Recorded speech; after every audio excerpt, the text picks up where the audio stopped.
প্রিয় ছাত্রছাত্রীরা, আশা করি তোমরা সকলে ভালো আছো।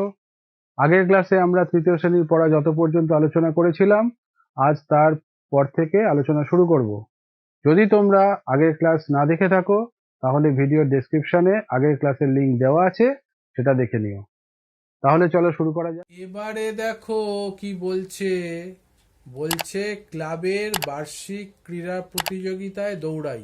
আজ বকুলতলার মৈত্রী সংঘ মাঠে পাড়ার খেলার প্রতিযোগিতা শুরু হয়েছে। দৌড়, চামচগুলি, অঙ্ক রেস, যেমন খুশি সাজো, ব্যালেন্স রেস হবে। দৌড় প্রতিযোগিতায় 212 নম্বরের খেলোয়াড় প্রথম হয়েছে। 212 নম্বর খেলোয়াড়ের নাম মিহির দাস। 212 নম্বর রঙিন কার্ড দিয়ে বোঝাই। দেখো 212 নম্বর কেমন ভাবে আমরা লিখতে পারি। প্রথমে দেখো স্থানীয় মান অনুসারে, মানে কি একক, দশক, শতক যেমন করে লেখা হয় ওরকম লেখা হলো 212 নম্বর। তাহলে দেখো শতকের ঘরে 2 থাকবে, দশকের ঘরে 1 থাকবে, এককের ঘরে 2 থাকবে। শতকের ঘরে 2 মানে এরকম 100 দুবার লেখা হলো 100 100 200, ঠিক আছে। সবুজ কার্ড 100 করে এরকম দুটো কার্ড দেওয়া হলো। হলুদ কার্ড একটা দেওয়া হলো, কারণ একটাই 10 আছে, 1 দশক। এককের ঘরে 2 আছে, তাই জন্য লাল কার্ড এরকম 1 1 করে দুটো দেওয়া হলো। এটাকে যদি বিস্তৃত করে লিখি আমরা, দেখো বিস্তৃত করে লিখি কি আছে। 100 100 200 লেখা হলো 200, শতকের ঘরে 200, ঠিক আছে।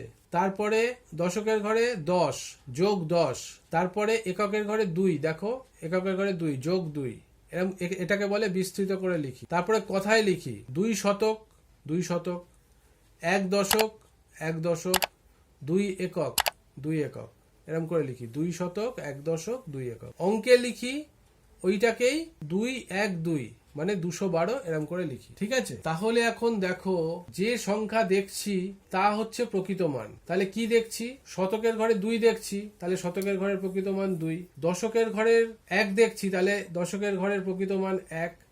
আর এককের ঘরে 2 দেখছি, এককের ঘরের প্রকৃত মান 2।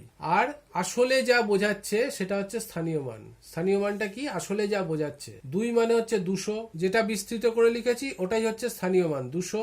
10 যোগ 10 স্থানীয় মান, তাহলে দশকের ঘরের স্থানীয় মান 10, আর এককের ঘরের স্থানীয় মান 2। দেখো 2 লিখেছি, এইটা হচ্ছে স্থানীয় মান। সাধারণভাবে আমাদের এককের ঘরের স্থানীয় মান হয় 1। এককের ঘরে যেটা হয় তাকে আমরা 1 দিয়ে গুণ করে বসাই। দশকের ঘরের স্থানীয় মান সাধারণভাবে 10 হয়, দশকের ঘরে যেটা থাকে সেটাকে 10 দিয়ে গুণ করে আমরা বসাই। আর শতকের ঘরের স্থানীয় মান হয় 100, দশকের ঘরে যেটা বসে তাকে 100 দিয়ে গুণ করে আমরা সেটা লিখি। এই হচ্ছে স্থানীয় মান আর প্রকৃত মান। বোঝা গেল? ভালো থাকো। আশা করি বুঝতে পেরেছো। যদি বুঝতে কোনো সমস্যা থাকে তাহলে কমেন্টে জানাবে। ভালো লাগলে লাইক করবে, বন্ধুদের সঙ্গে শেয়ার করবে। তাতে তোমরা যেমন শিখতে পারলে, বন্ধুরাও শিখতে পারবে। এই সিরিজের পরবর্তী ভিডিও সবার আগে পাওয়ার জন্য চ্যানেলটি সাবস্ক্রাইব করো। শিগগিরই দেখা হচ্ছে। ভালো থেকো, সুস্থ থেকো, সাবধানে থেকো।